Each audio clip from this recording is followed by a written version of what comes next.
Okay, hello. Mic check. Group 1? Our group name is A! A!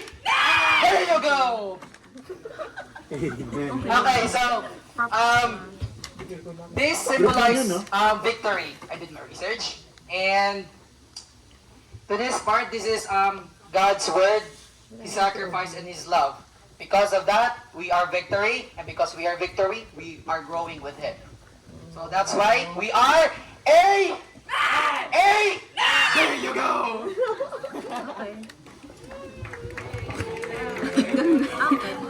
Amen! Black energy! On the group 1 to present their chair. Let's give them a round of applause! Dito kayo. Ha? Hindi kayo. Dapat may mag- Go, Kate!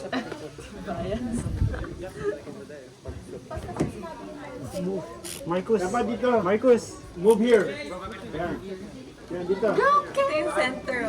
Ito yung center. Oh, There's he's our not. Definitely. production. He's not here too. I don't think they're going to play.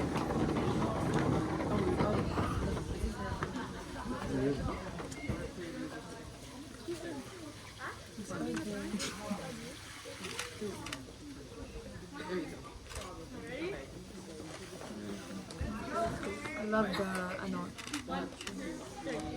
Men and women come to pray. At the end of the prayer, what do we say? Amen! Amen! Amen! Amen! We praise the singers for King of Kings, Lord of Lords. The one every day we're waiting for! Amen! Amen! Say what? Amen! Amen! We live and we rise in the Lord's mighty hand. Through His grace, we are no longer the same. So what do we say? Amen! Amen! Baba na kukuha na. Nakuha ni suporta.